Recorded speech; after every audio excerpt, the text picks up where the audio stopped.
Ya, terima kasih Anda masih menyaksikan Gapai Kemuliaan. Kita lanjutkan kembali pembahasan kita bersama Kiai Haji Muhammad Faiz. Nah, Kiai, ini pertanyaan selanjutnya adalah soal korupsi.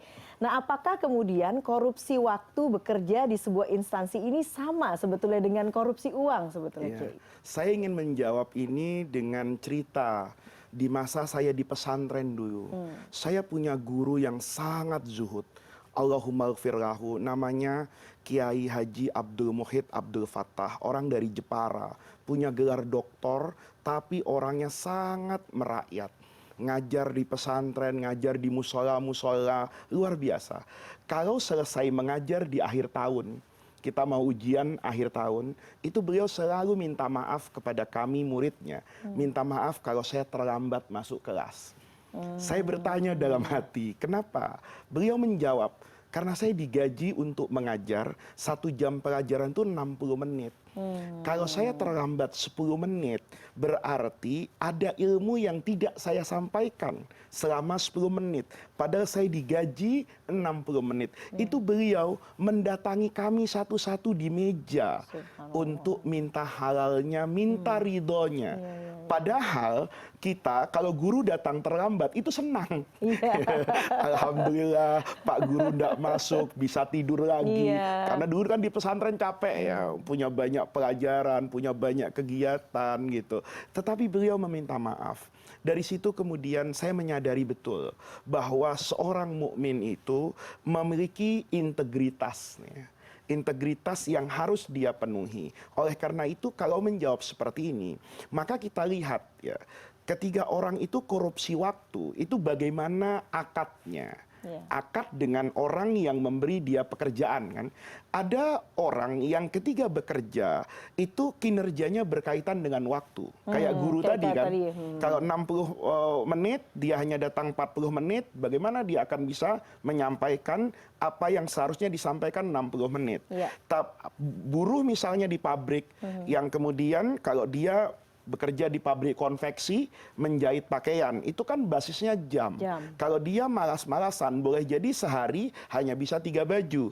Kalau dia kemudian melakukan itu sesuai dengan apa yang menjadi kewajibannya dalam 6 jam misalnya, lahir 6 baju, ketiga itu maka hukum dia korupsi waktu ini kan menjadi haram. Tapi ada orang lagi yang bekerja itu dilihat kinerjanya. Kayak misalnya supir taksi. Dia diberi kewenangan kan oleh perusahaannya bekerja misalnya 12 jam. Kemudian target minimal 600.000.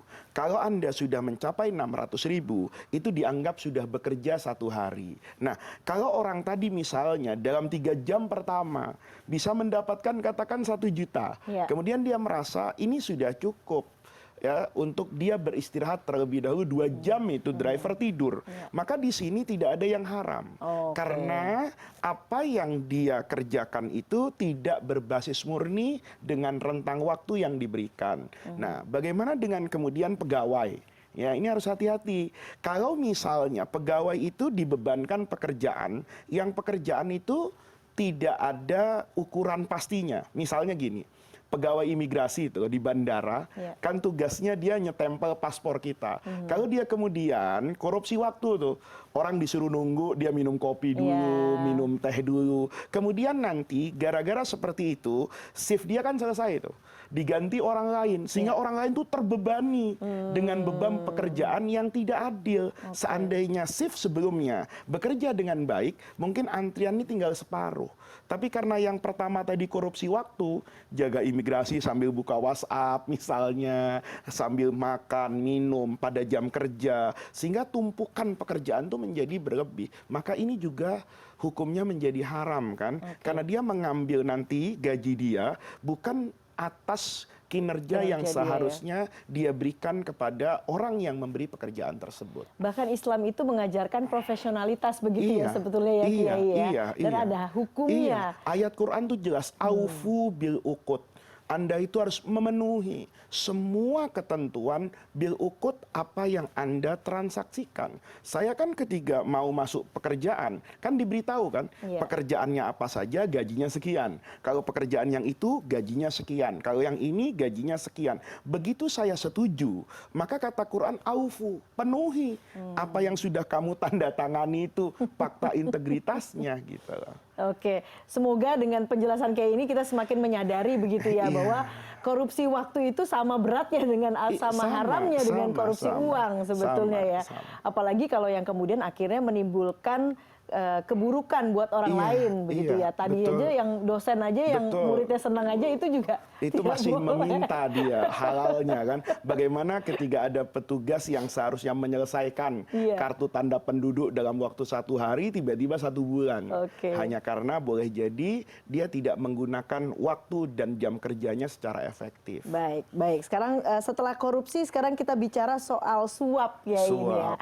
Karena kan kita tahulah ada fenomena untuk mengurus surat-surat tertentu, misalnya SIM, KTP dan lainnya itu kita ada kadang-kadang membayar lebih demi lebih cepat begitu ya Kiai. Nah itu hukumnya seperti apa? Ini jawabannya nggak mudah ini. Yang pertama, memberi sesuatu kepada orang yang memiliki kewenangan dan kita bisa mempengaruhi orang tersebut akibat pemberian kita untuk mendapatkan sesuatu yang bukan hak saya, itu maka hukumnya haram. Itu kan namanya suap menyuap. Ya, itu dilaknat oleh Rasulullah dalam banyak hadis. Rasulullah itu melaknat orang yang menerima suap dan juga orang yang memberi suap. Itu kedua-duanya sama kata Rasulullah masuk ke dalam api neraka. Menyuap itu kan mempengaruhi kan. Misalnya ada hakim di pengadilan. Saya ingin putusannya itu berpihak kepada saya. Maka saya memberikan jumlah uang tertentu agar vonisnya itu bisa disesuaikan dengan kepentingan saya. Maka itu secara fikih hukumnya pasti haram. Kemudian bisa jadi kebijakan negara. Misalnya ada pembangunan jalan. Pembangunan jalan ini kalau dibelokkan ke kanan, maka itu akan menguntungkan saya. Kalau dia belok ke kiri, saya tidak mendapatkan keuntungan. Maka saya mempengaruhi kebijakan ini. Memberi uang misalnya, agar itu dibelokkan ke kanan. Ini kan namanya mempengaruhi. Maka itu hukumnya disepakati, itu hukumnya haram. Menerima hadiah saja di dalam Islam itu tidak mudah loh. Dulu di zaman Rasulullah itu ada orang yang tugasnya itu menarik zakat. Ya, kemudian setelah dia datang ke Madinah, hartanya dipisah. Kata dia, ini yang untuk negara, yang ini punya saya. Kata Nabi, kok bisa punya kamu? Ini saya diberi hadiah. Kata Rasulullah, orang memberi hadiah kepadamu tuh karena kamu pribadinya atau karena jabatanmu. Seandainya kamu bukan petugas saya, bukan pegawai negeri saya, apakah orang masih datang kepadamu memberi hadiah? Nah ini kan namanya, walaupun dibungkus dengan kata-kata hadiah, mahar, atau apapun, itu kan substansinya sama. Itu adalah suap untuk mempengaruhi kebijakan. Itu yang pertama. Yang kedua, kadang-kadang kita memiliki hak nih. Hak kita tidak bisa kita dapatkan kecuali dengan memberi tadi.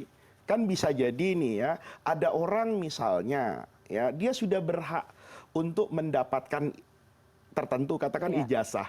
Tapi lama sekali dikeluarkan kalau nggak dikasih uang kopi misalnya.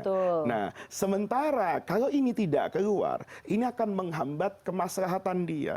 Ya, misalnya ya dalam contoh di masa lalu, saya yakin kepolisian hari ini sudah banyak berbenah. Tapi di masa lalu, mungkin 20 tahun, 30 tahun yang lalu, kita mengerti kan, untuk mendapatkan SIM saja supaya lebih cepat, ya, itu butuh tambahan biaya. Kalau saya datang berkali-kali ke sana, saya jadi nggak ngajar kan.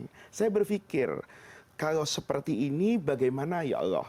Saya sudah minta kepada petugasnya, Pak, saya kan sudah lulus, saya kan sudah berhak untuk mendapatkan ini, tapi diputar-putar. Nah, itu bagaimana? Kalau diputar-putar seperti itu, tidak ada jalan lain kecuali dengan memberi, maka memberilah. Gitu loh, dengan asumsi untuk menyelamatkan kebaikan saya. Begitu saya ambil itu SIM, saya bisa efektif bekerja, saya bisa efektif mengajar. Nah, adapun uang yang saya berikan itu saya tidak pernah rela kan, biar saja itu menjadi tanggung jawab orang tersebut karena menzalimi saya. Itu gambaran yang kedua. Ada gambaran yang ketiga nih Mbak Eva, memberi kepada pejabat itu belum tentu haram. Kalau pejabat itu tidak mendapatkan sesuatu yang pantas untuk dia dapatkan dari negeri ini dalam menjalankan tugas. Apa contohnya? Misalnya ini, petugas KUA. Petugas KUA itu kalau menikahkan orang, yang saya tahu itu standarnya sama, Mbak Eva. Dia dapat dari negara, uang jalannya sekian, uang lelahnya sekian. Kalau di Jakarta, saya merasa itu pada aspek kewajaran. Tetapi di pelosok negeri sana, untuk sampai dia mencatatkan pernikahan itu, bisa dari pagi sampai sore. Melewati lumpur jalanannya, boleh jadi aksesnya terlalu jauh. Sementara uangnya itu tidak seimbang. Kemudian saya nih, tidak mempengaruhi dia supaya datang ke rumah saya. Setelah dia melaksanakan tugasnya, saya tahu pengorbanan dia. Maka saya ingin memberikan apresiasi. Ini oleh guru saya dulu di Mesir dikatakan boleh. Sebatas hadiah itu wajar dan bukan dengan tujuan mempengaruhi kebijakan apapun, tapi semata-mata atas dasar kemanusiaan dan kepantasan. Oke, atas dasar kemanusiaan dan kepantasan dan bentuk apresiasi begitu ya Kiai, kalau itu boleh ya. Baik, kita catat tadi ada 3 hal ya. Nanti kita akan break dulu Kiai, kita akan lanjutkan kembali dengan pertanyaan ini menarik nih. Bolehkah membeli barang di pasar loak? Karena kita tahu bahwa tempat itu biasanya penada hasil curian. Kami akan kembali dengan jawabannya saat lagi. Jangan kemana-mana, Gapai Kemuliaan akan kembali.